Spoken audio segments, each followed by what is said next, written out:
Well, welcome to Coffee with a Purpose, everyone. I hope everybody had a good August and Labor Day away. I know Sarah and I did, and we're going to tell you about a trip to Utah that we took, which was not this past August, but the August and September previous last year. So looks like it's all folks that we know, so I don't think we need to go through And I think know each introductions other and also. know each other, right? Yeah, yeah. Yeah, so I don't think we need to go through introductions. And maybe with that, once I can find it, I will start screen sharing so you can see all these pictures. Let's see. Share slideshow. All right. Uh, are folks seeing the big word Utah on the screen? September? Yes, yes. Okay, cool. Oh, by the way, maybe we should ask beforehand. How many of you guys have been to Utah to any of the national parks out there? Sally? Yeah. Uh, okay, cool. I I went Oh, to I've been in Four Corners. I've driven into there, but I've always wanted to do national parks in Utah. I don't know if I will ever get there, so I'm very excited to see yeah. it and live vicariously through YouTube. So We thank you have for doing this. we have good friends that have been made it, I guess they're like life's mission to go to national parks. They're up around somewhere in the mid 200s of the they visited. Sarah and I decided to have kids instead and spend all our time raising them. So we're only now just getting started in this. And what one of the things that attracted us to Utah was, as they say, the big five. There's five national parks that, if you've got a week or two, you can hit them all, which is what we did. So And we picked their brains ahead of time, which was super helpful. yeah. So here's just a list of at least the places that we tried to hit. Was not just national parks, but state parks and other areas of interest. And Sarah, I'll let you kind of lead this discussion. Yeah, so this don't really intend for people to read every one of these, but just to get across the idea that besides, as Doug said, besides the five national parks, there's also state parks, national monuments, just beautiful things by the side of the road that are not official parks. So we were able to see a lot of different things when we were out there, and we were there for about 2 weeks, which was, I mean, I could have spent more time there, but that was certainly a good amount of time. So I'm going to start out just by doing it. So I'm a geologist. I love rocks. I'm going to try to not bore you to death with rocks, but I am going to try to very briefly sort of set the stage for what's out there and why it's there and kind of how it got to be there, because I think that will be helpful as you see the various pictures. And we're going to go through roughly chronologically, but with some little side dives into some interesting things that we saw and a little bit about them.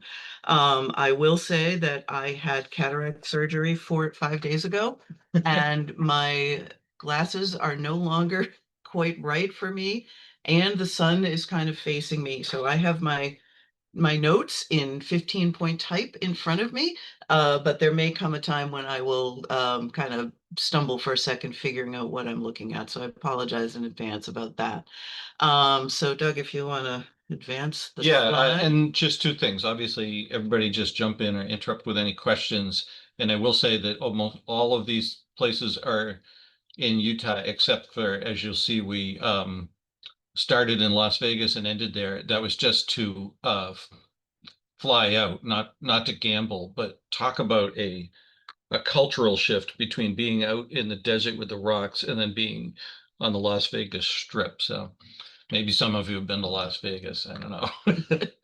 So just to kind of give you a very broad picture of where we are, the state of Utah is over on the left side of the map there, just a little thumbnail insert, and then there's the uh, the various five parks basically stretch from west to east across the state. So we started in the west, drove all the way to the east side, and then drove back again. So I just threw this map up there because you can see there's in the lower left, the big Z is Zion National Park.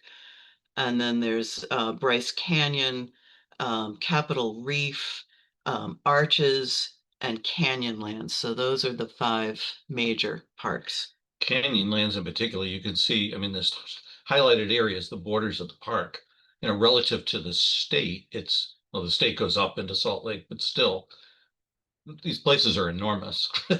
Yeah, and this, we're talking, I don't know how many miles we drove all together, what, 1,500 or Yeah, something, somewhere around there. So it's a lot of driving. And this is what we drove in. Some of the roads out there are not paved. Um, from working as a field geologist in my early career and doing a lot of hiking, I am very comfortable driving my American sedan on unpaved roads in the backwoods of New England. Not so much in Utah. It's very different topography out there, and they will tell you if you go out on this road and your car breaks down, you should have a lot of water with you because it might be the case that nobody else will come by for 3 days. So, so it's just different. And we were both a little nervous about that. So we thought we will be prepared and get this Jeep. And this thing was a beast. I wish we had learned more about how to use its capabilities before we went out there because I think this thing, as you will see, could have gotten us out of a lot more than we did have it get us out of. So, so just to very briefly set the stage for kind of physiographically and geologically what we're looking at. You may have heard that over the years, the place called the Grand Staircase National Monument has been in the news periodically because there's been some back and forth about whether to keep it as a national monument. And I don't really want to talk about that national monument that much in particular, but this term, the Grand Staircase, actually applies to the whole region of the Colorado Plateau. And this is a chart that I found from the US Geological Survey that I just loved because I think it explains so much in one picture being worth 1,000 words. So essentially, the central portion of North America was low-lying for many millions of years, and rivers and streams brought sediment to it of various kinds, which laid down sand and silt. And when it was more of an ocean environment, you'd get limestone, all these different sedimentary rocks forming. And the younger ones are the ones that are on the top. And so broadly speaking, as you walk up a hill, you're going in from younger or older to younger. As you go north, because of the sort of the tilt of the land, you can see this staircase structure to it. You're getting into younger and younger rocks.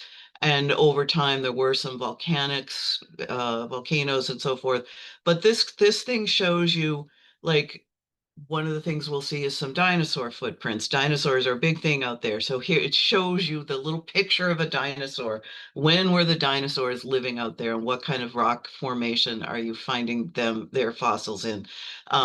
Periods when there were just fish in the sea, but no dinosaurs walking around. Periods when it was very swampy. You can see the palm trees I there. thought this was the age of giant snakes, but Sarah said, no, those are rivers. Yeah. Yeah. So Where did you say you got this map? This is a US Geological Survey publication that I found. And one of the things I love about USGS maps is they are basically in the public domain. They ask that you give them credit when you're using them, but it's not like I have to worry about stealing somebody's document and getting Coffee with a Purpose sued for it or something. It's So totally awesome. yeah, I just loved this. And it also shows that you will see in the picture that sort of the things that make the stairs, as they're calling them, are some steeper sections. So this is basically if you took an enormous knife and sliced down into the earth, and this is what the surface would look like. So you see some are very steep and some are more sloped, and those when you get out into Utah, you see the kind of Roadrunner and Wile E. Coyote landscape. You'll see steep sections and sloped sections, and basically some of the rocks are very resistant to erosion, and they make the steep sections, and others are softer, and those make the more sloped sections. And really, at this point, that's enough to be getting on with for understanding what we're going to be seeing geologically. So I don't want to geologize everybody to death, but I did want to kind of set that stage. So as we drove from Las Vegas, we went on, this is an interstate highway. And this is the Virgin River Gorge. And the Virgin River is responsible for a lot of the features in southwestern Utah. And honestly, this road, you would drive along this road and it would look as if it was just ending at a cliff face. And it's like, how can there be an interstate highway we're going and people on the interstate out there, you think New England drivers are crazy. They drive, you know, where we say our speed limit is 55, so everybody goes 80. Their speed limit is 80 and everybody goes 100. So With triple trucks, with right? triple trailers on them. So it's an Yeah. experience. Doug did most of that driving. I was terrified. Um, but you drive down the road and these, you know, these cliffs are hundreds of feet high and you think there is no road. It's just ending at a wall, but it sure enough goes around a bend. This is purportedly the most expensive section of the interstate highway system. And you can see, you know, having to build a road through an environment like this would be pretty expensive. So that was our route into the park system. This is the first park that we went to. Actually, it was a state park called Red. What was this one called? Yeah, We that's got part of the book. got our reference list here. I always space on the name of this one, but there are these very Valley of Fire. Valley of Fire. You'll see a lot of references to heat and fire out there, and honestly, I don't know whether it's because all the rocks are red or because it's hot as the dickens. Either one could explain it.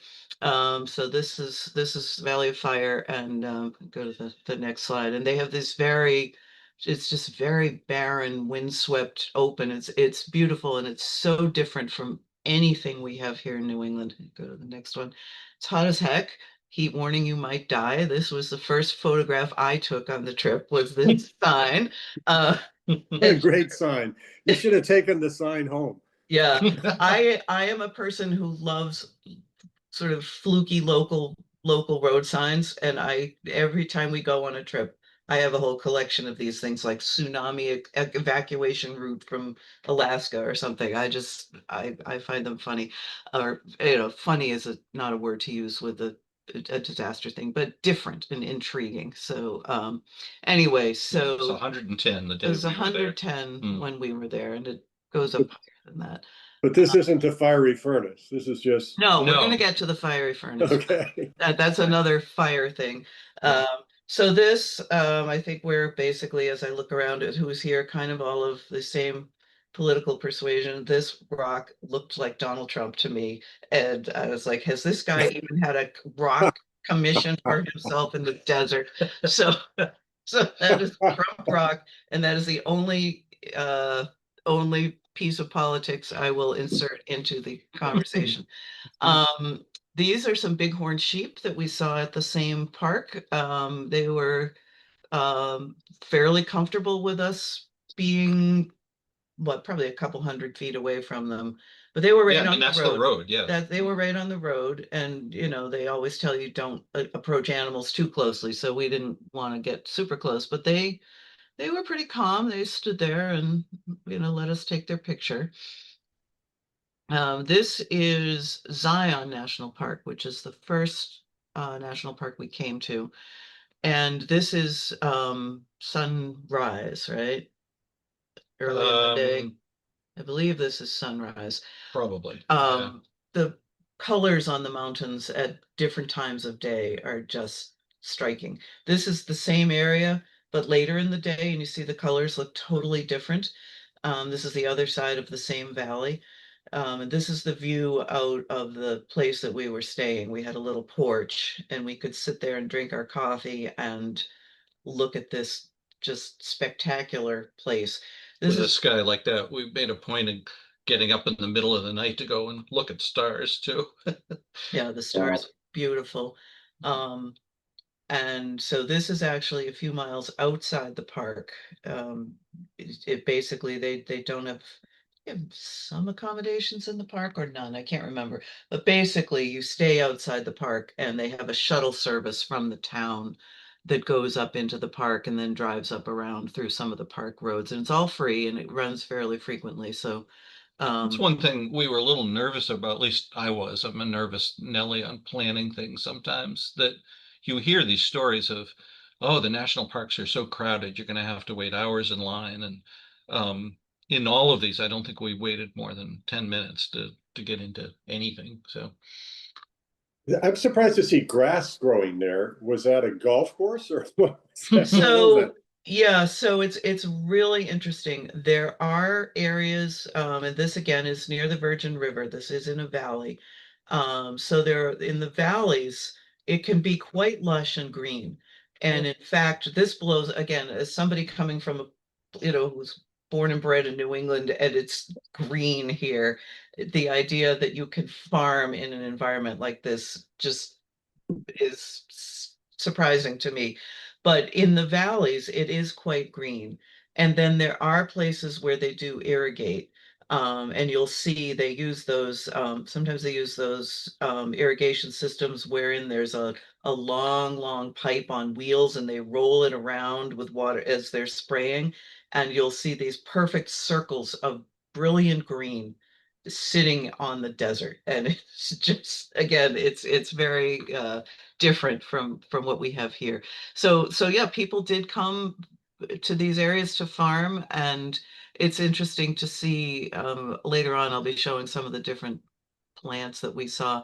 But there are these really striking microenvironments out there, depending on what the water availability is like and on the altitude, because there's also a substantial altitude range of several thousand feet. So up at the tops of the mountains, it's cooler, and so different plants grow up there than grow down in the lower elevations, which are more sort of what you think of as a desert.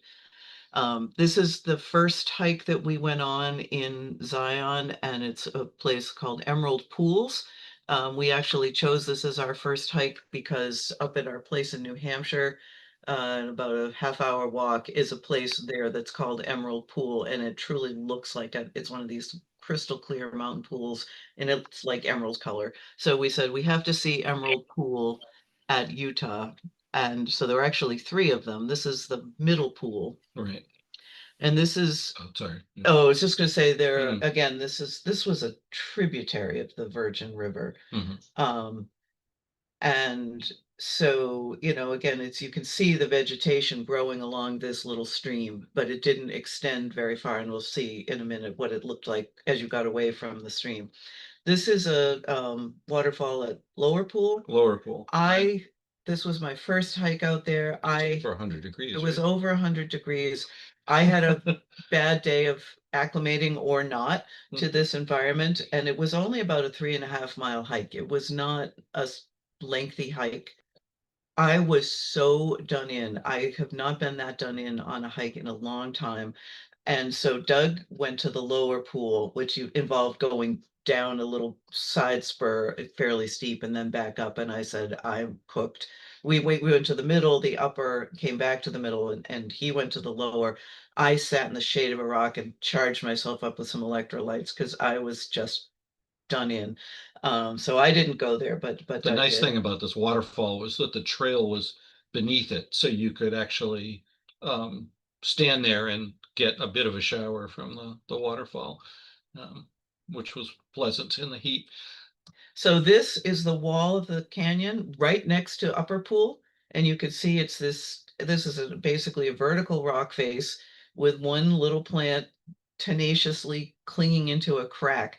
So it was quite a contrast that you'd be in this very lush little valley and then just rocks everywhere. This Sarah and I had a disagreement about this squirrel. So apparently there were two squirrels like this. As at every park, they tell you not to feed the animals, and as everywhere, people ignore it. And so these squirrels got to be very bold in coming up to And large. and large. So apparently the two largest squirrels we had ever seen, as I think this was at a different place than Doug thinks. So I think there were actually two of these squirrels. They would come up and just beg food from the tourists, and the tourists would feed them. And they were the largest squirrels I've ever seen. They're basically like our gray squirrels. We also saw some different squirrels out there, but these particular guys would hang out at popular tourist spots and grow large.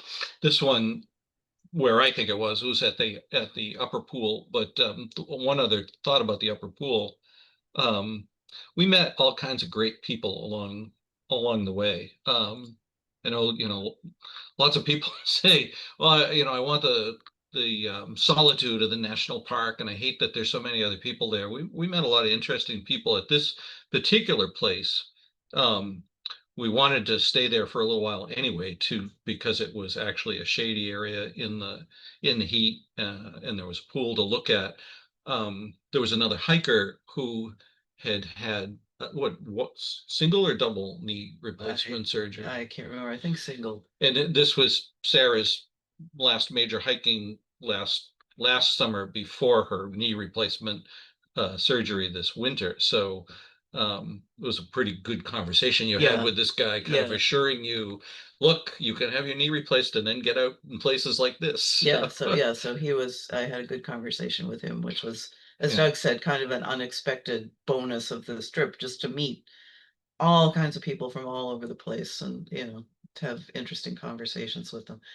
Um, this is the actual Virgin River, which flows through Zion and made the big canyons and so forth. And you can walk up a trail along the river. Here are some people, you can see people kind Kind of of dark up there. walking. There are people actually walking, on through the river and so forth through the canyon. And we didn't do this because we didn't know ahead of time and because my knee was so wonky at that point. But you can actually rent sort of waterproof hike or water hiking boots and walk up the river. The gorge gets narrower and narrower and narrower, and you reach a point where there's no room for a trail on either side, and the only way to continue upstream is to walk in the river, and it gets narrower and narrower, and it's full of boulders, and I was not comfortable doing that with my knee in the condition that it was in, so we didn't do that, but many people did.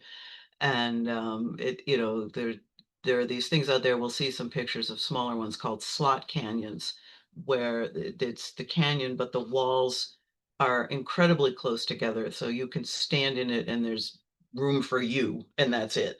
And so they're really cool, but they're also they can be dangerous because when it does rain, which is just some pretty scenery as I'm talking, when it does rain, the water has nowhere to go.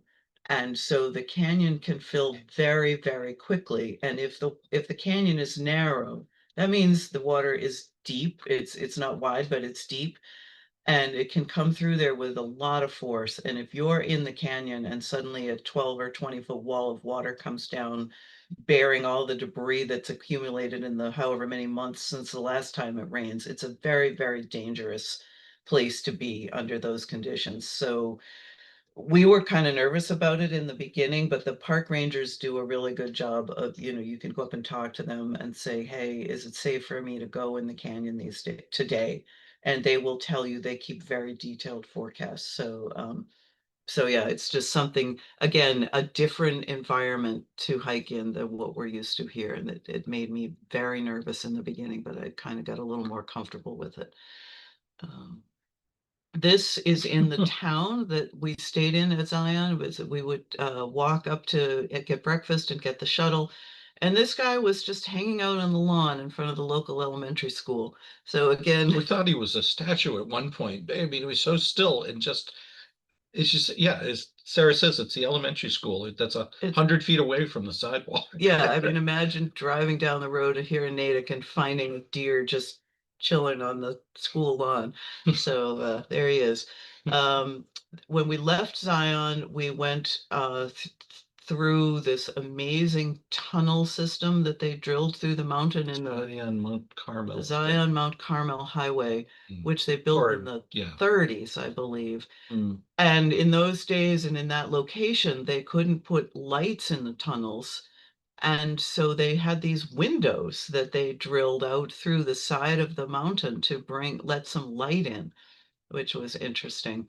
And this was just, I mean, you're hundreds of feet up on the side of when you drive by these windows, you can catch these glimpses out the way. You can't stop, but You know, Mhm. you're hundreds of feet up through this just crazy topography. This is the view out from one of the windows of just this local, the side of the cliff. This is what they call cross-bedded sandstone. It's basically like giant sand dunes. Imagine the Sahara Desert getting turned into a rock, and this is kind of what you would get.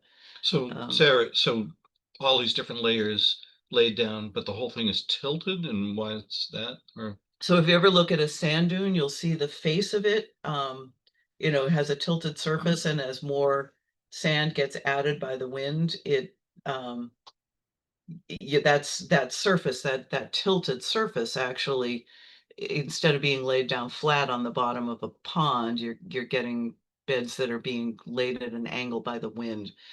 Um, and you can also get formations kind of like this if you have a lot of water action going on under, like in a subsurface of water environment.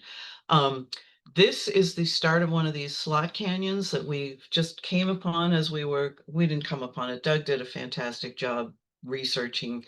He's the trip researcher. I'm the trip goer on and be surprised. And so this is a slot canyon that was along, just along the drive from Zion to Bryce. So you just park in this teeny little parking lot and walk in the sun for what, half an hour or something. hmm, And you come to this place. And just for scale, that's probably at the foreground of the picture, maybe what, 4 or 5 feet hmm, wide. hmm. And you keep going and it gets narrower. So that's me in the slot canyon, and that's Doug further on in the slot canyon. And you can see behind him that it pretty soon would reach the point where maybe you could climb up a few feet to get through that little section where you can see the light coming in. But it kind of reaches the point where you might not, there might not be room for a person to fit through it anymore. So they're really interesting. This was a place we drove our trusty Jeep to, Brian Head Peak. There's a dirt road up onto the top here. This was again one of these kind of, for as much as Doug loves planning, we have also had wonderful experiences on pretty much every big trip we've taken of some local person telling us, "Hey, you should go see this." And this was one of those cases. One of the park rangers told us about this place. I was griping about the heat. And he said, if you want to get to a cooler place, go here because it's higher elevation. It will be cooler. And so we drove up this dirt road, and there's the trusty Jeep at the top of Brian Head Peak. And this is the highest elevation I've ever been, not counting flying in an airplane. So that was cool. Um, and on the road down, lo and behold, there were sheep everywhere that had not been there Yeah, this when, field was empty when we drove up. Yeah. and we only spent maybe half an hour on the top. So these guys appeared, maybe an hour or 2 hours after we drove up here. They were there everywhere, and we had to slow down so that we could make our way safely down the road. And We had to take a survey when we came down. Where was that woman from the University of yeah, Utah? yeah, this was in a state park, and the University of Utah was doing a survey for the state government on people using this particular park. And would we take a survey? And we said sure. And you While know, she was asking us all the questions, we were just stopped in the car, and she was we rolled the window down, and she had a lovely old dog with her who went and took a nap right in front of the car. So, so I had to back up, and he did not bother it wasn't moving. wasn't going to get out of the way. So yeah, they were, looking for, just kind of all kinds of demographic information and why we had come to this park. And it was Is like, this the proverbial black sheep of the family here?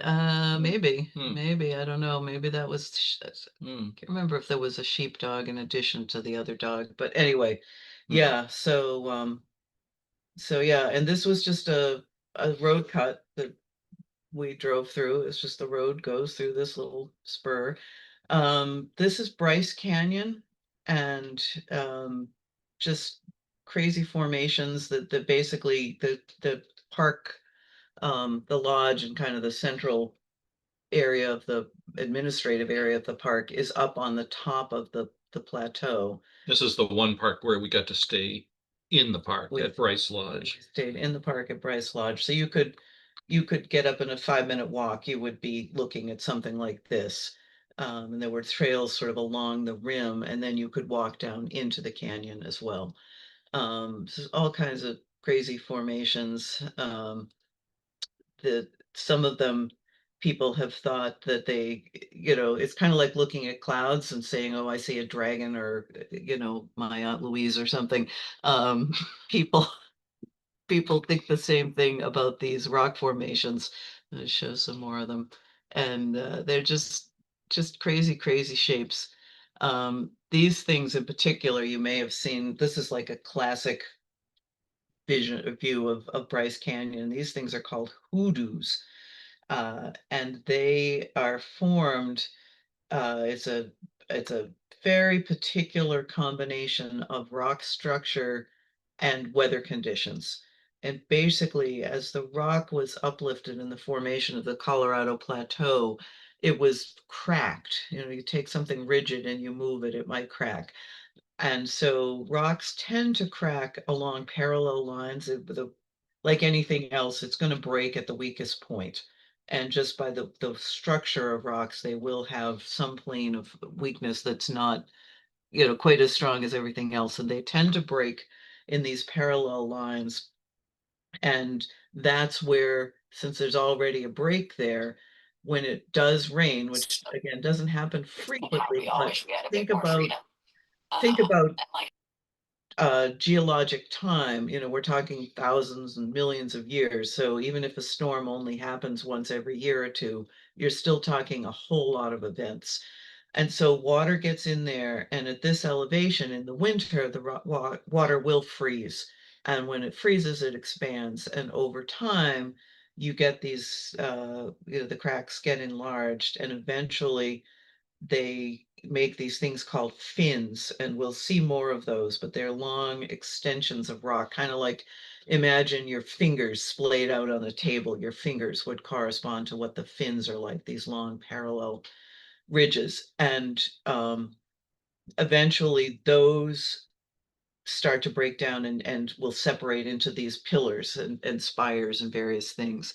And it's a very particular combination that causes these things, and they are, in geologic terms, ephemeral.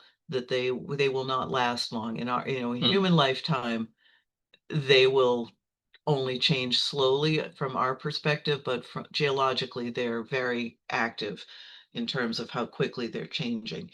And this is the most extensive collection of hoodoos anywhere in the world. Um, so, so this is another one of these slot canyons. This is at Bryce Canyon. This place is called Wall Street. You can see the people down below. And again, this was just a random thing that somebody told us about on this trail to go down and see the hoodoos. They said, oh, if you take this branch trail, you get to go through this slot canyon. And so we said, well, sure, we'll do that. And so you can see how narrow it is. And as I said, this one is called Wall Street, I think because there are really steep walls on it. I'm not sure. This is the trail coming up out of Wall Street, and you can see it zigzags back and forth. It was quite steep, and it was, right out in the hot sun. So, it's not a super long amount in terms of the vertical climb, a few hundred feet probably, but it's tough. It's steep and it's in the sun. And so you can see some hikers trudging up, you switch back and forth to climb up out of there. This is one of those hoodoos that people thought looked like Queen Elizabeth, or Queen Victoria rather. So this is Queen Victoria with her crown and her head and her long skirts and so forth. So people just give these things sort of whimsical names.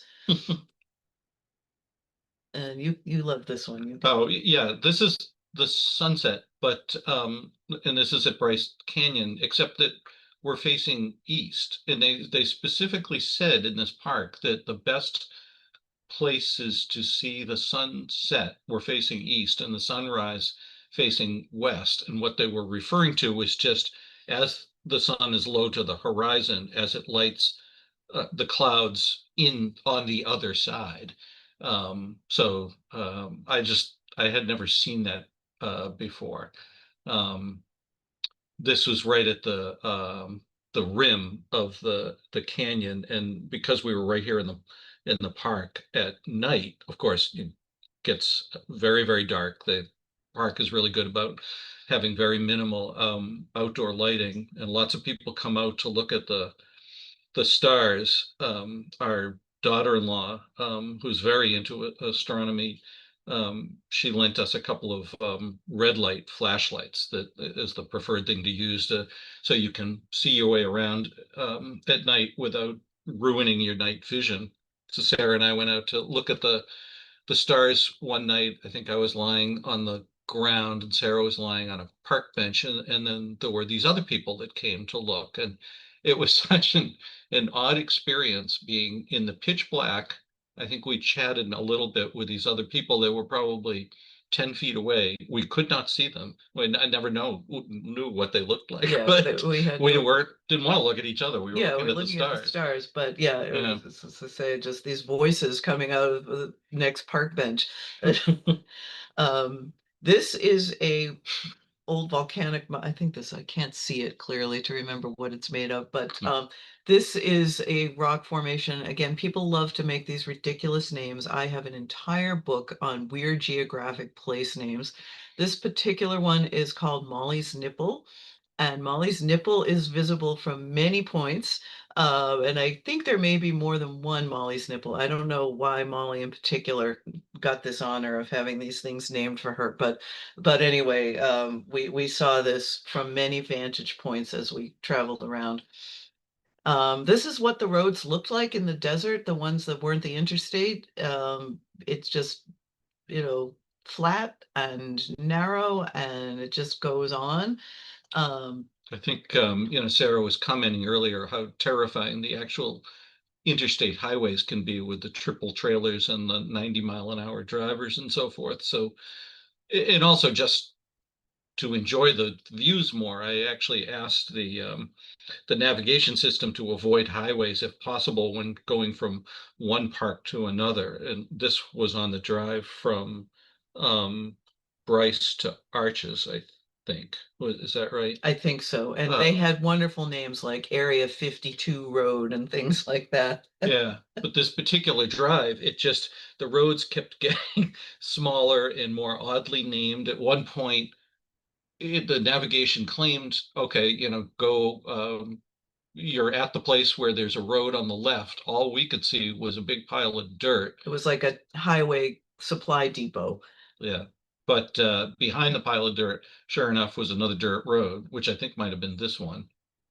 Um, This particular one, though, then turned into a series of stream washouts, which the Jeep was fine. These ruts here are probably, I don't know, 12 to 18 inches deep. Yeah, at least a foot deep. And the Jeep did fine with them, but to Sarah's point, we were used to kind of how you would take a two-wheel drive sedan over something, as in gun it and just try Gun to it and don't help stop. with momentum. This thing with its four-wheel drive and low gear and stuff, I swear it could go up a vertical wall if you wanted it to. So It felt like somebody just having their hand on your back, just pushing you up a hill. The power in this thing was, I've never driven a four-wheel drive thing like this. And it was, as I say, I did a lot of off-road stuff in my career as a field geologist, but nothing like this. yeah, So that was cool. That's why the Army used them. Yeah, yeah, yeah. yeah. And then we're in Arches, I think. Now we're in Arches. And so Arches is indeed named for all the, again, just like Bryce has more hoodoos than anywhere in the world, Arches has more rock arches. So you can see Doug is pointing out a rock arch. I believe there are about 2,000 that have been documented in somewhere, 2,000 something. I don't remember the exact number, but You see people here for the size of this yeah, one. so you can see how large that arch is. And they're, they're so not not all the arches in Utah are in Arches National Park, so it may be the case that one or two of these that we're showing you might be outside the park. I'm not sure, but And what forms arches? and arches are formed. So remember I mentioned that this area of North America was very low lying for a long time. Sometimes it was actually connected to the rest of the ocean. Sometimes it was just kind of a low valley, and there were freshwater deposits forming, but sometimes there was actually seawater. And when those seas dried up, as in any part of the world, when you have a sea that gets closed off, or a salt lake that closes off and dries up, you are left with salt deposit.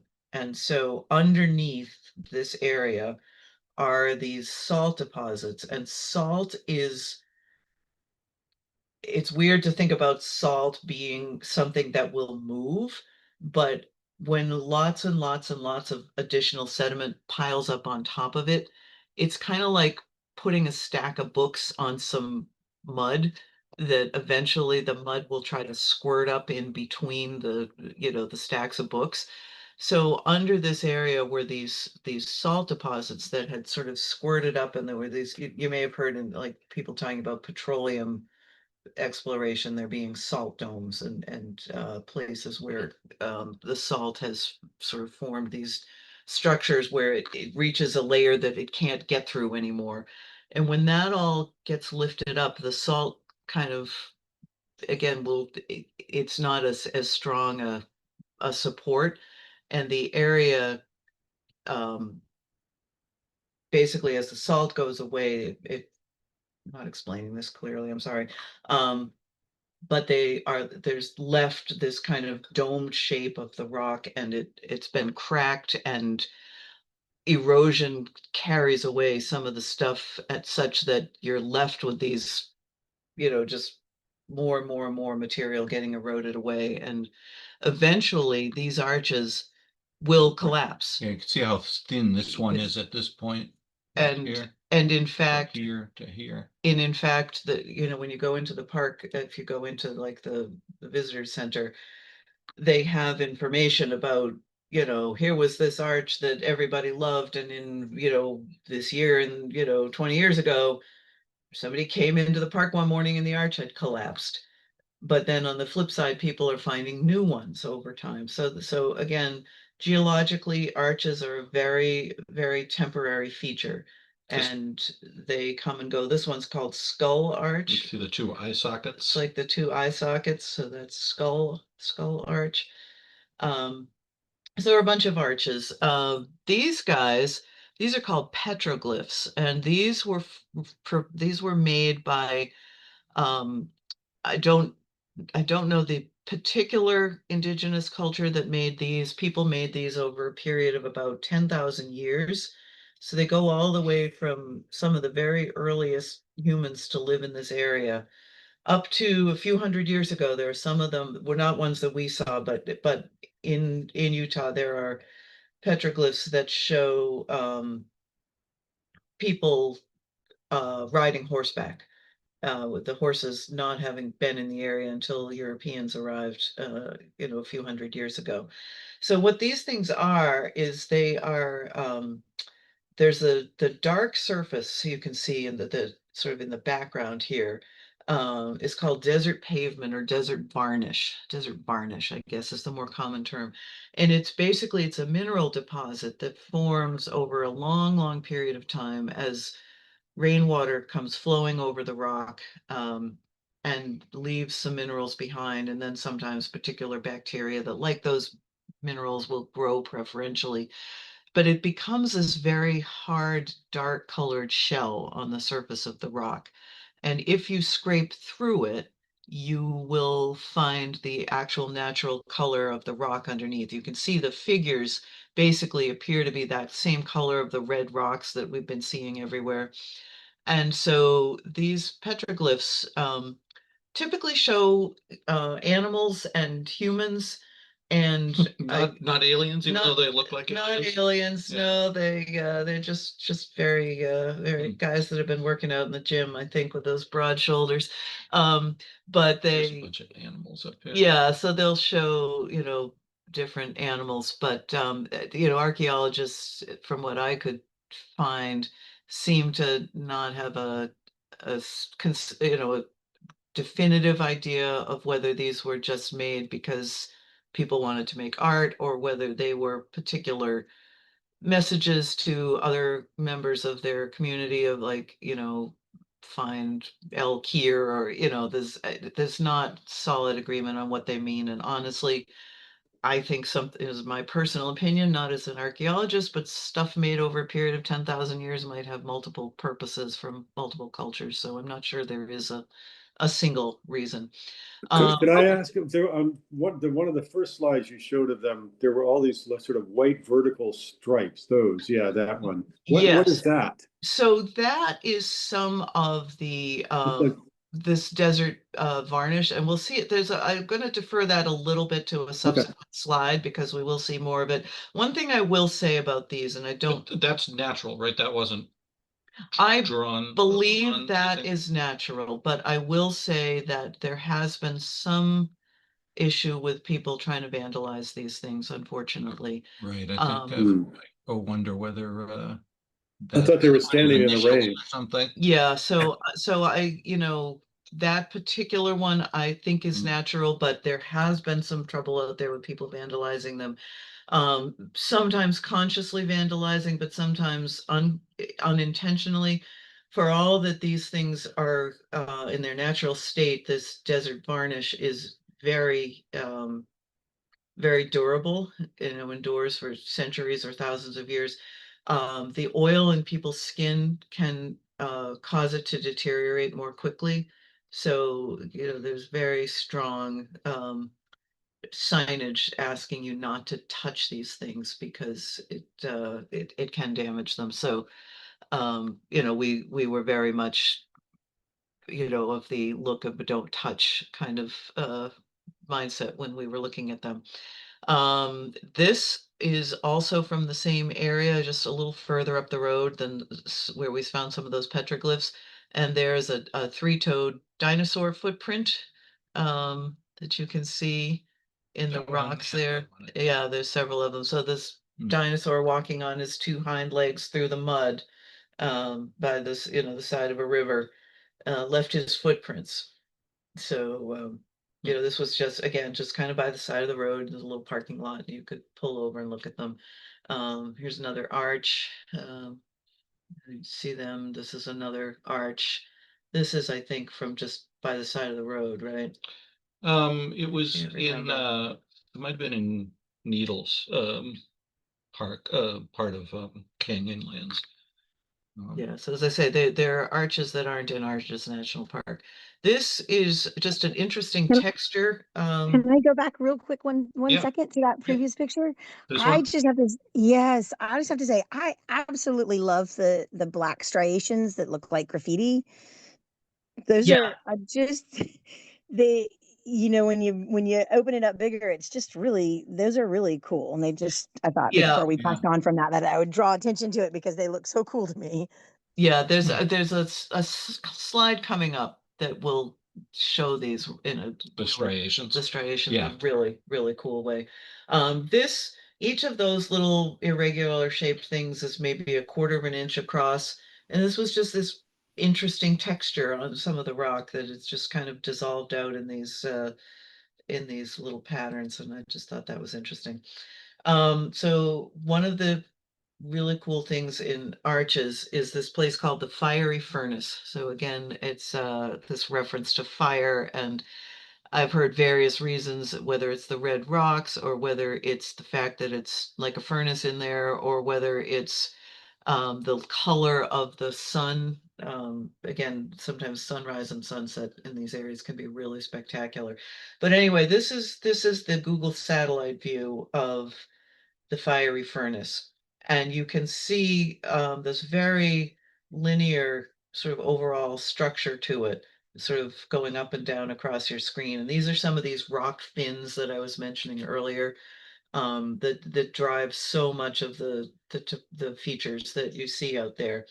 And this is just this area of the park that you could very easily get lost in.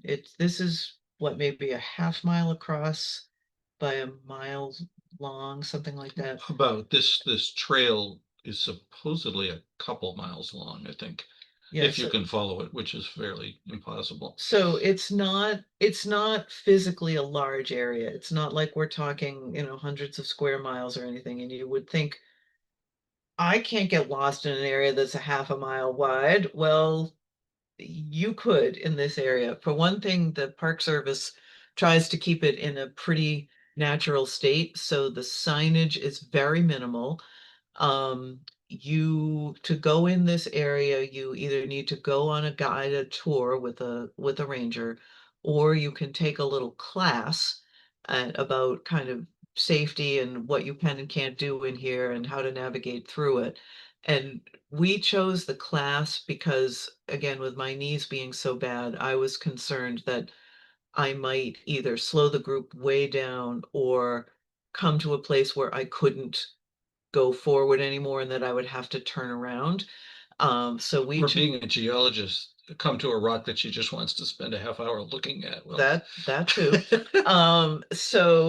So we chose to take the class and get a permit to go in. You get a permit for a particular day and they give out a certain number. And again, we were concerned in the beginning of like, are we going to be able to get a permit? Because they don't open it up too far ahead of time. And what if we can't get in? But we were able to get a permit without too much trouble. right. And so we went, and one thing that the rangers always tell you, this is the amount of signage you'll see. This little tiny sign. This is on a 4x4 post. Um, that will tell you, just kind of helpfully warn you that going down there, it's not that you shouldn't go down there. There might be something cool, but you're going to have to come back the same way. So that's the extent of the signage that they have for marking anything. Um, but they will tell you, and they told us this in all the parks, that this is spectacular countryside. If you're going to hike, hike. If you want to look at the view, stop and stand still and gawk at the view.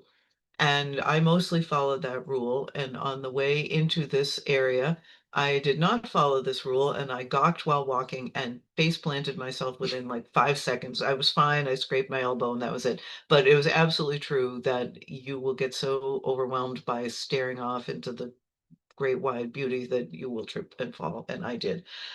So this is Doug's, this is again an aerial view of, or sort of a Well, map this is the view. map It's a view. map view. Yeah, the dotted line is supposedly the defined trail if you can follow it.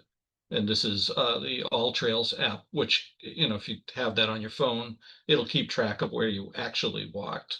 So you Um, can see what a convoluted scramble this was through right. the fiery furnace, and it's filled with arches and just little slot canyons and beautiful places you can sit in the shade for a while and chill out. Um, I love this part. The pit of possible return. And sure enough, we didn't actually complete the loop of this hike. Because they freely encourage you to explore all the dead ends because there's all kinds of interesting things to just explore as far as you can. And here in particular, we went all over the place and around this place, not exactly the pit of possible return, but we got to a spot where we knew that the trail went that way, but it was beyond our particular abilities. And at that point, they also recommend do this um, trail in the morning or the late afternoon before the real heat of the sun is there. And the sun, we were starting to bake, so we just eventually came back the way we yeah, started. I think we started maybe at what, like 9 in the morning or maybe a little earlier. And Yeah. by this time it was about noon or 1 o'clock, and it was like, Do you want to tell about the off-road driver we found here? yeah. Where- So there's a little parking lot. Oh, you can kind of see the little white loop there. That's the little loop road, and there's a parking lot there. And then there actually is a road that goes, I think it shows there on the, is that the dotted line might be the Well, road. this is actually a trail to an outlook, but there was Okay. a road. It's There not was a counted. road that Yeah. isn't shown here, Just dirt. just a dirt road, and some guy in a sort of a more typical passenger vehicle started down the road, but then stopped as if he was either not sure he was on the right road or not sure he dared do. I don't know what his issue was, but he stopped, and there was a guy behind him with this big pickup truck, and No, he, with one of those crazy off-road. oh, that's right. He had one of these crazy off-road things, and he was like, some of them have like these crazy suspensions, and they're, just it's like a cross between a tank and a dune buggy. And he was not going to wait for this guy, and he just zipped around him and went blasting off into into the great beyond, and we didn't see him again. But so here we are in another slot canyon. That was that trail, yeah. Hmm. Yeah, I think it was that trail. All right, so now in the same this so onto a slightly different topic here. So Arches is near the town of Moab, Utah, which is in the sort of the southeast corner of Utah. And in the early 20th century, people found sort of small deposits of uranium in the form of a yellow ore that they used for mainly for a pigment in paint. And pioneer women reportedly used this stuff to make a poultice for rheumatic joints. And they would dissolve uranium in water and serve it to their family to cure various ills. But people didn't pay too much attention to uranium for its, what we think of to, they didn't know what we have subsequently learned about uranium and radioactive materials. So in the early part of the 1900s, Marie Curie actually came to Moab looking for uranium as a source of radium for her experiments. But of course, when the World War II came along, the government was very actively searching for uranium for the Manhattan Project. Uranium typically occurs with the mineral or the ore, whatever. It occurs with vanadium, which can be used to make the steel harder on like on a ship's hull or something. It's a hardening thing for steel. So the government was buying vanadium, but actually they weren't, what they were doing was isolating the uranium out of the combined ore of vanadium and uranium and shipping the uranium off to Hanford, Washington for the Manhattan Project. And after the war, the local miners figured this out and went to the government and said, hey, you actually, you bought this, you took this stuff from us and didn't pay us for it. And they were actually able to get some retroactive money from the US government for the uranium that they sold. But, the government was so secretive about it, it didn't let anybody know that what they actually wanted was the uranium. Who's this guy? So after the war, the Cold War, of course, the search for uranium ramped up like crazy, and prospectors were swarming over the Colorado Plateau looking for uranium deposits. And the conventional wisdom was that it would be shallow, like all these, like the deposits people knew about. So this guy in this picture is this guy named Charlie Steen, and he grew up in the oil fields of Texas. He was a prospector, and he said, I think I can find more uranium than these other guys. And he kept trying and trying and drilling all these test holes and coming up dry. And so this is his wife and his 4 kids, and they were living in a tar paper shack. And he was spending every bit of money he had. And on his basically the last hole that he could afford, he struck it rich.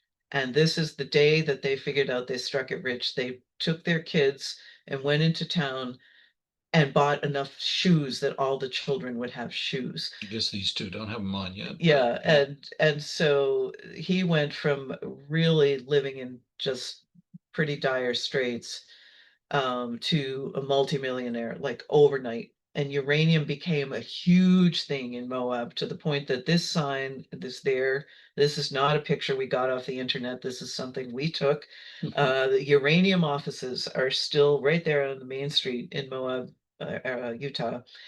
And this guy, Charlie Steen, built a very modern sort of mid-century house up on a cliff overlooking the town. And he and his wife would throw these lavish parties.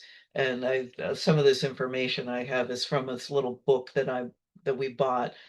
His house subsequently became a restaurant called the Sunset Grill, and So it's not this thing, it's this thing way up here. it's sort of perched on the top of this hill, and you go up this very narrow, steep, windy road to get to it. And so when he and his wife were living there, they'd throw these very lavish parties and invite all kinds of celebrities, and he became very well known. And the book said that there was a clock on the mantle that was set to 5 after 5, and the bar was always open. And so very, very fancy living. Um, and so, of course, this turned Moab into this boom town and really changed the character of the town. Um, and eventually, the mine was closed. But one of the things he did besides the mining is he made what was I think even to this day, the only completely privately financed uranium processing facility. And that was right by the side of the Colorado River. And he processed not only his own stuff, but stuff from other mines. Um, and guess what? This is why I'm diverging onto this, knowing my history as a hazardous waste site cleanup person.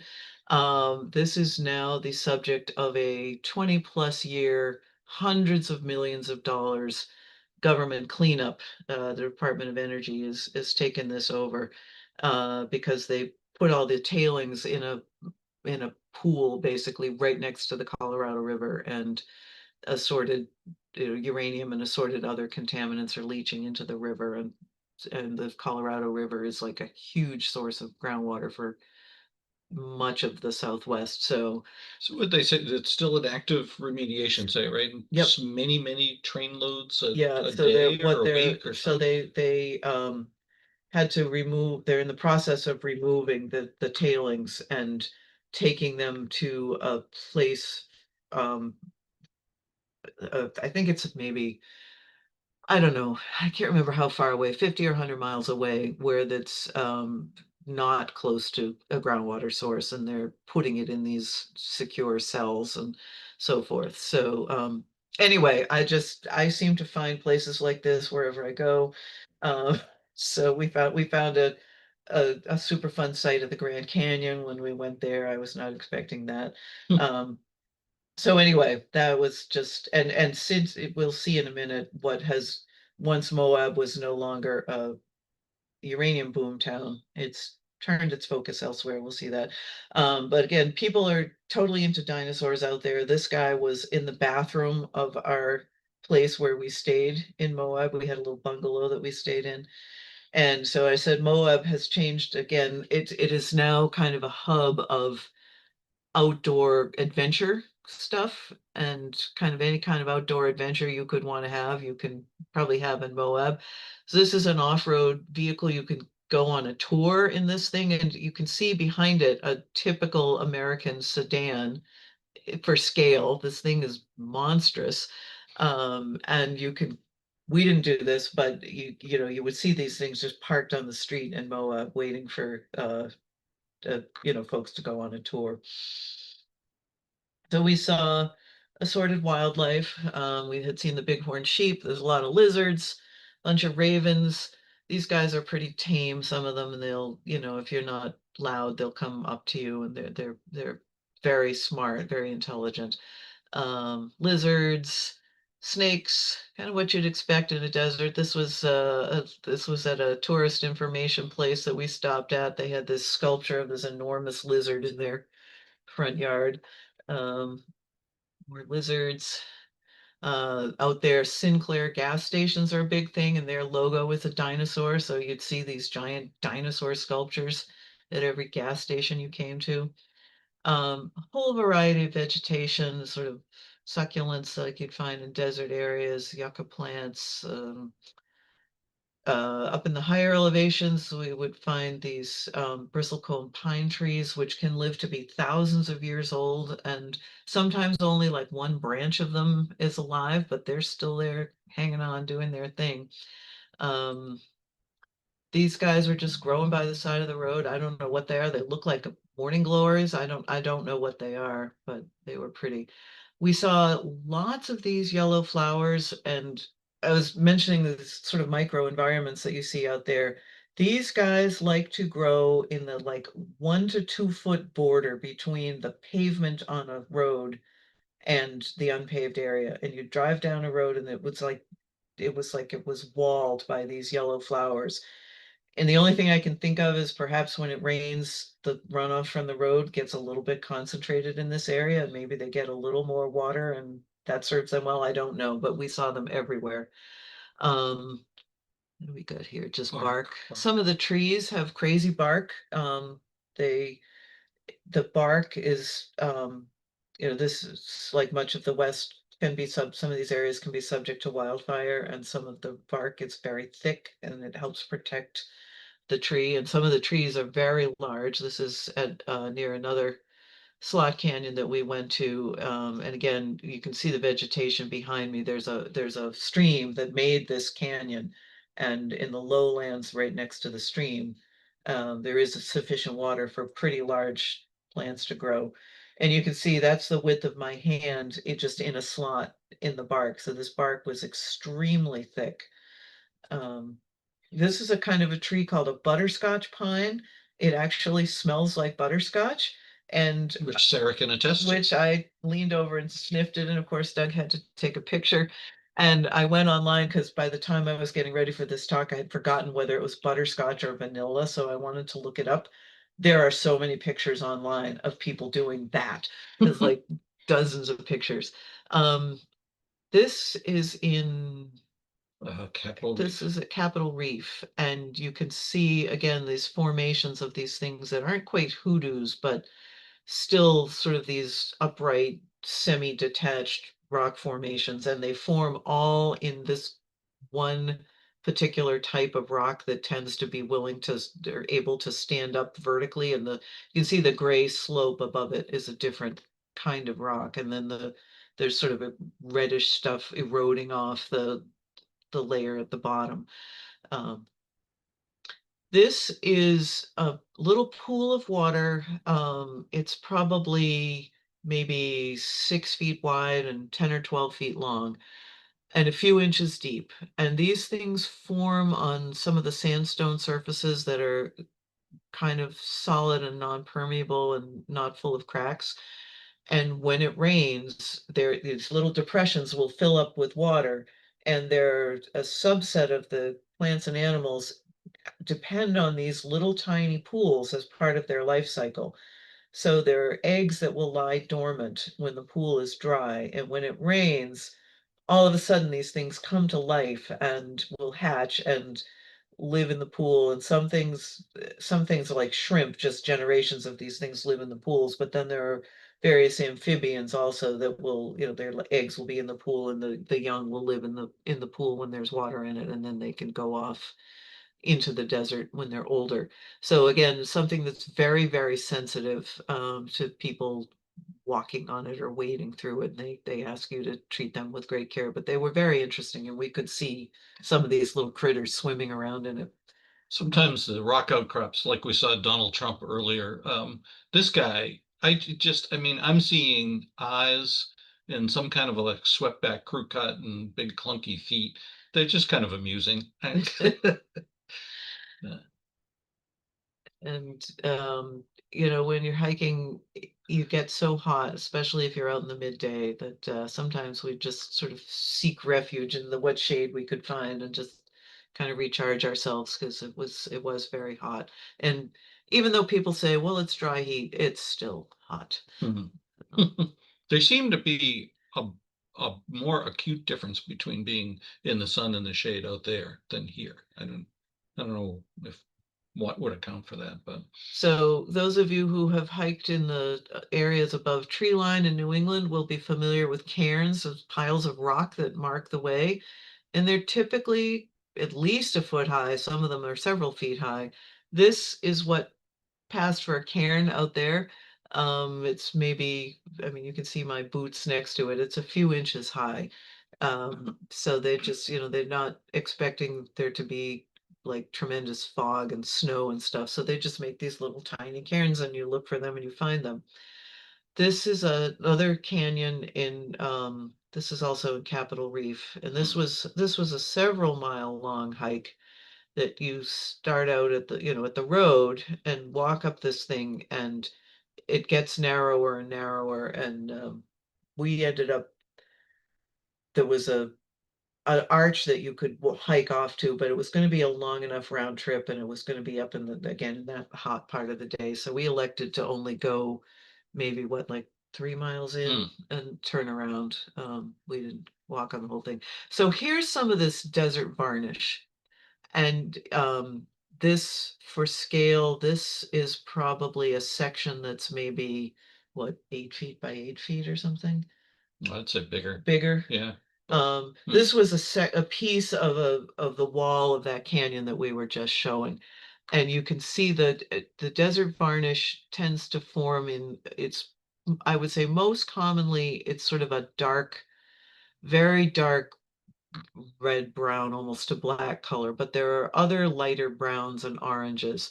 And some of this, it's basically rain flowing over and, just, It's essentially a vertical surface yeah. with an undercut here. Yeah. And so, when the rain falls and lands on rock, it will pick up small amounts of minerals. And as the water dries, the minerals get left behind. And sometimes these can be, the reason why is it striped. Having not studied it in tremendous detail, I can't tell you specifically, but the things that can affect it are how much water is flowing over, what it's flowing over. There are different bacteria that sometimes like to colonize these areas of sort of concentrated minerals. It could be, what gets wetter, that has more flowing over it. There's a lot of factors that can influence it. And as I say, it's not as common to find it this dramatically stripy. We were just struck by this when we walked by it, but much of the area has this stuff. So before you move on, is that kind of like a skin deep? Is it like a Yes. tattoo that's only just a little bit? So if, Yep. Somebody Yep. took a knife and cut it off, it would not look like that? Exactly. And so that's what the indigenous people did when they would find this stuff in this, I would say, probably isn't as good a place to make some art, because not all of it is going to stand out that well against those light areas. But when you have a section that's all the dark stuff, it's only a fraction of an inch. So what they would do would be to take some kind of a sharp implement and scrape it off. And so it reveals, when you scrape it off, it reveals the actual color of the rock itself, which is that reddish color. This stuff tends to form on those sandstone surfaces that are very resistant and form these vertical cliffs. So that's generally where you'll find the petroglyphs that have been made through it. And sometimes this stuff you will see on a slightly less than vertical surface. It actually can form on flatter surfaces, but then sometimes it will crack, and you'll see these places. I didn't put in a slide of it, but you'll see places where it almost like is this sort of curled up, broken looking crust. And it is only maybe tops an eighth of an inch, I would say, usually less than that. The fact that it's on mostly vertical surfaces is what fascinated me about this particular place, because of the undercut. So I guess as the water runs down, it then kind of just through the surface tension of the water just through the surface tension. adheres and trickles down all along the undercut and then continues down. Yeah. Yeah. And in such perfect lines. I mean, Yeah. I just love this part. That's just so fascinating to me. Yeah, It's like and Mother Nature's art, it Right. is. It's just spectacular. And again, it's a process that takes thousands of years. I mean, if you look at the fact that the petroglyphs can be thousands of years old and they're still there, suggests that this is not something that Mother Nature would erase quickly. Um, Hmm. so anyway, back to my fascination with goofy signs. Um, we saw this at a, little roadside We store. didn't actually try any We of didn't the- try any of this, but I was like, who makes python jerky? That just, so this is just, a few. Yeah, I in particular always like signs about hiking problems. Just this poor guy flying down a cliff, I thought was kind of amusing. Here's another one This is the who's, Slot this is Canyon. the Slot Canyon problem, right? Here's all the water in the Slot Canyon. Um, this one, it's very kind of hard to read. It is as much as anything that the hazards can cause injury and death. They don't mess around. It can be a very dangerous place. And Just you don't hang out here. and you do hear, it's kind of like, here we, if you, pay attention to such things, you'll frequently see that somebody has run into trouble up in the White Mountains, especially on Mount Washington. This area of the country is another place where frequently, people need to be rescued by park rangers or have fallen and gotten stuck in a flood or something. So again, you do have to pay attention, because things can go sideways quickly. Hmm. This I just thought was crazy that they decided that the best place to have a little store was to excavate a cave in a mountain. Um, This is just, again, what the roads look like if you're off-road, you want to have Yeah, the this quickest. particular day, we wanted to do as much off-road as we could.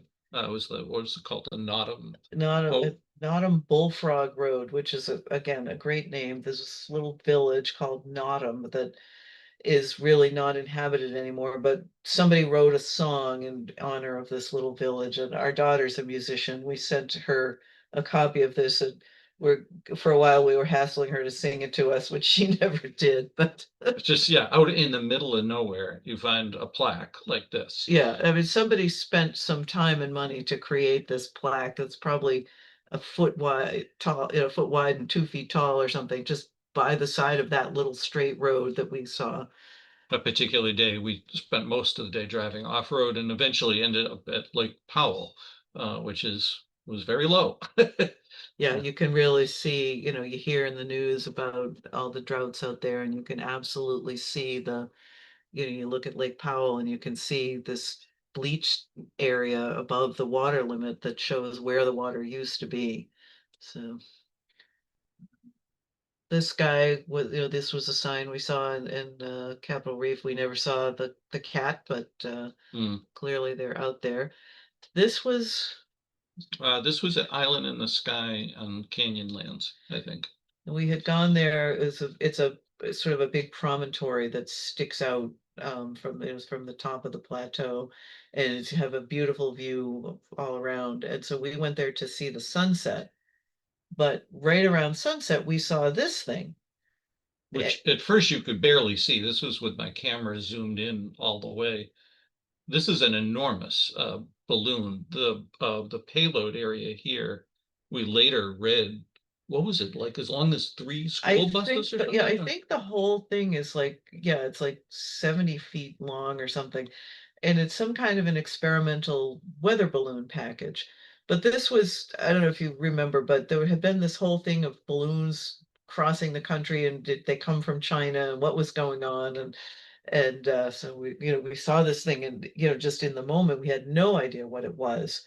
Well, And the other fun thing about this was I think we decided it was up at around 60,000 feet or so, and it was almost dusk. So we were only seeing it because the sun just before setting was lighting it up. And then kind of as we watched and the sun set off to the west, the balloon just disappeared. Clearly it was still there, but you you couldn't see it. absolutely couldn't see it. So it was just at that point of time when the sunset, the sun from our vantage had gone down behind the rim of the world, but just that thing being up high enough, you could see it for a while. The place we were staying when we were at Capitol Reef, there was a group of people from somewhere in Eastern Europe who were on a motorcycle tour, and they would come roaring in with their motorcycles at the end of the day. and fill up the whole dining room. It wasn't a huge place, so you just kind of had to figure out when these guys were going to be eating dinner and make a reservation for a different time because they would be there, and they were great. They not all of them spoke English, but a bunch of them did, and they were boisterous, but very, very friendly, good group of people. In our Jeep, when we went to clean it out at the end of the trip, we found this drawing apparently made by a child that was a former occupant of the Jeep, and we just liked him. We thought he was kind of a good guy. So this was our, as I say, kind of our trip through. Anybody who, who used to enjoy or still may enjoy Roadrunner and the Coyote. One just last humorous thing that we did see at Capitol Reef in a tool shed from the pioneers was an anvil, and Coyote always was trying to drop anvils on the Roadrunner. So I made Doug take a picture of the anvil. Oh yeah. Oh yeah, and then back at Las Vegas on our last night before we flew home, we went to, what is this place called? The Venetian? I think so. They have this The whole one with the indoor canals. They have indoor canals. It's this whole recreation of the city of Venice, and you can get in a gondola and go paddling around. And This is inside. this is inside, and they have it set up that the sky, there's like these panels in the ceiling. You can kind of see here the junction between some of the panels, but And you're not supposed to really be able to see the junction. So this became our joke. I have a long history of having weirdness around technology. Like I used to own a watch that would tell me it was 47:29 o'clock. It's not even military time. I don't know what it is. I seem to not get along with good vibes with technology. And as we walked through this area, you could see the panels, like all of a sudden the lines between them were becoming visible. I don't know what was going on. This was right after we had dinner at the casino that we were staying at. We went into the sports bar to get dinner because we thought that would be the quickest. And we sat under a TV, and all the TVs were on all around the sports bar. And after we sat down, I looked up and our TV wasn't working. Everybody else's TV was on, but ours wasn't. Then we walked over to this place wherein there was this enormous, they have electronic billboards everywhere out there. And there was this big electronic billboard that we walked by and it wasn't functioning. And as we walked up to it, it was just randomly doing different colors. And then we went in here and the light panels on the sky started doing wonky things. So anyway, I am like the terror of technology. And that is the end. And so yeah, so um, hopefully we didn't bore you to death. I will say you can no doubt tell why you really need to have a geologist with you when you go on some of these trips. All of the explanations that Sarah's given today, and I would pester her along all these different hikes between this and the Grand Canyon and the glaciers in Alaska. It's she's an amazing traveling companion. Not to mention amazing wife. You're a wonderful couple. This is delightful. What you saw and took notice of is just spectacular. Thank you. I can't wait to watch the beginning. Yeah, you joined late, but Yeah. it is recorded. So yeah, it just is so fascinating. It's just, I was born in New England, have always lived here, and it's just such a different part of the world. It was really interesting. Well, great job, guys. I Yes. love that kind of landscape from the desert in California, and a long time ago, driving through the Southwest and Arizona and Utah and canyons. And they do have the slot canyons in the desert in California, even ladder canyons where you can go up the slot and then, hike down the thing. But tell me, drop back into, the geology that we all loved in fifth grade, rocks and things. Sarah, how does this area compare with any other area in the world for sort of size and variety and interest? I mean, is this sort of the diamond in the rough of all of this? Yeah, I think it is. I mean, there are other, so the Colorado Plateau is a very large area, and there are other, there's the yeah, Tibetan. didn't you say it was about 200,000 square meters? Something like that. I actually looked up to see, just to give you guys a number, and I was really surprised to see the range of sizes of the Colorado Plateau that get reported, it was anywhere from 130,000 to 240,000 square miles. So it's a very large area. And, there's the Tibetan Plateau. There are a couple of a few large plateaus in the world, but I think the concentration of interesting geologic features on the Colorado Plateau is probably unique in the world. And I mentioned it several times during the talk, but it is geologically an ephemeral landscape. A lot of it's only a few million years old, and it is changing. Again, not that you or I as human beings could go out there and really see it changing, but from a geologic perspective, we are living at a very fortunate time to be able to see these features because, in a few million years they'll be gone. So yeah, between the Grand Canyon and the various features as you go north into Utah and so forth, you find these hoodoos and the arches and all these things. Yeah, I think the concentration of them is unique in the world. Cool. You ought to give this to a school, like a class of fifth graders Yes. or fourth graders or wherever they're still interested in rocks. Yeah, well, that's the thing. To me, geology is one of the most accessible of the sciences. Definitely. It's all stuff kids love, Yeah. it's pretty rocks and it's dinosaurs and volcanoes and earthquakes and all kinds of stuff that just grab it. We went when we were up in New Hampshire last month. There's a museum. If you ever find yourselves in Western Maine, I highly, highly recommend the Maine Mineral and Gem Museum in Bethel, Maine. It has world-class collections, and it's very, very accessible to all levels. We went with our 6-year-old grandson who spent time in the mining exhibit where little kids they have it set up so that it's like it's interactive thing that the miner will talk to you and say, well, I got to clear the area, you got to be safe, we're about to have an explosion, and you want to help me push the plunger, and they say fire in the hole, and they have a little plunger set up that the kid can push, and the explosion happens. And for a 6-year-old, he must have blown up that thing 20 times. Um, all the way up to they have the most extensive collection of rocks from the moon and Mars, anywhere you're going to be able to get into. And the specimens, I don't think any of us think of Maine as a hub of minerals. They have minerals that are longer than your car that have, they don't have the whole thing, but a section of one that was like 20 something feet long.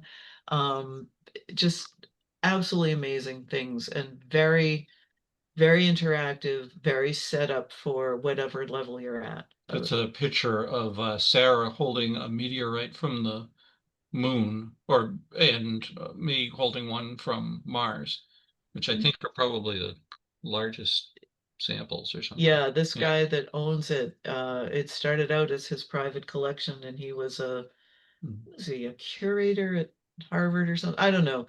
This is his life's passion, and it's just absolutely stellar. And if you have any kids in your life that are into rocks and you find yourself in Western Maine, I If you need a highly, place to stay, let us know. You can stay at our place. It's about a half-hour drive from the dam. highly recommend it. Well, Sara, nearer by, the passionate teacher from the park school who has New England SciTech has meteorites in his thing up on Militia Road, I guess it is. Right. Yep. Yep. Yeah. But yeah, seriously, I would send a recording of this to some teacher, science, whoever is doing the, curriculum for, science and those grades, elementary grades, and see. I mean, it's interesting to anybody, but those grades can be particularly, in love with photos and stuff like this. You've done a wonderful job. Oh, thank you. Yeah. It was really fun. I mean, just everywhere you went, it was beautiful. you'd think, well, I'm going to this park and I'm going to that park, and in between I got to drive down the highway and that'll be boring. But Yeah, yeah, it was beautiful everywhere. yeah. I Hmm. Well, love hearing you say that. That's my country. That's where I'm from. And Huh? the stark highway looks like highway to nowhere. And Right. all Yeah. of a sudden you drive right into Monument Valley or something. It's exquisite. It's almost a spiritual experience, but Hmm. Yeah. your photos and what you chose to pay attention to are just the tapestry of my brain. I love, because I'm from Southern California, and we would, as families, we'd hop in the car and go for a week or so to Bryce or Zion, and those are all part of our kind of mental Mhm. spiritual landscapes. Yep. And Yep. moving back here now, I love the trees and the forest, but it's really, to see this is just beautiful. I just, Yeah, I remember, that difference so much of the openness of the countryside. I remember hearing somebody tell about a relative who lived in Ireland in an area which was very open, and they came here, and whoever it was telling me this story, said, what do you think of it here? I said, well, it's pretty, but you can't see anything. There are trees everywhere, and and I just thought that was a really interesting comment. wait till winter. It's Yeah. we it's But it's so to be funny able to look, and see for miles and miles and not to see development. I think that's one of the things that's so special about it, Yeah. is that so much of it has been left open. And, I mean, there were signs as you drove around. It would say, open range, which meant that the cattle could wander around and there weren't fences to keep them in, so you would have to pay attention that some beast wasn't going to be on the highway in front of you. And you would see the cattle occasionally, and we saw the sheep and so forth. But basically it's wide open, and it's just, around here you can't go a mile without stumbling on some kind of a building or something. And so, yeah, that was. Certainly. yeah, Say I, something. yeah, I lived in New Mexico for a few years and Southern California for a few years, and it's definitely, I definitely miss that sense of incredible expanse of sky.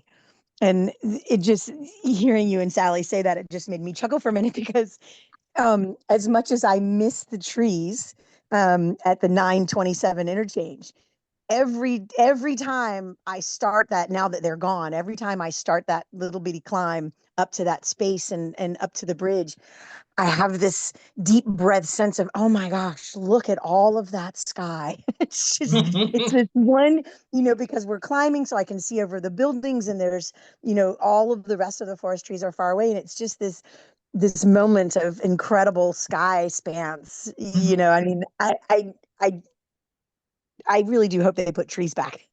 But I'm just saying, in this moment of having that stance right there and driving through that area so much, I have that same sense of what it was like to live, where you could really just come out of a valley and then all of a sudden it's just opens up, and it's just amazing. Like it's sky for days. It's Yeah, just so incredible. yeah, we went to a dark sky party at this place called Dead Horse State Park, which is, as I say, the names are really amazing. And we the park rangers did this whole presentation about, all the constellations, and they had a couple big telescopes set up that we could look through. And there were several dozen people there, and it's all in the dark. And again, you really can't see the people you're there with. And it was beautiful. But honestly, one of the things that was striking to me was how many airplanes we saw during this presentation. Here we are out in the middle of nowhere. And again, partly I think because the sky was so open. I was surprised we were there for what, an hour maybe? Hmm. How many airplanes I saw. And the other thing that was interesting, so we go up to our place up in New Hampshire, and it's in a very rural area, and the stars there are spectacular. And honestly, I think in Bright enough to terms, see the Milky Way. yeah, we often will very clearly see the Milky Way and so forth. And honestly, I think the big difference being out there in Utah wasn't the clarity of what you could see, it was the openness. I mean, we see as much in New Hampshire in terms of, you know, it's dark enough to see it. But with the mountains and the trees, you know, it's different from being up on the top of a plateau with no vegetation to speak of. So that was the big difference that we noticed.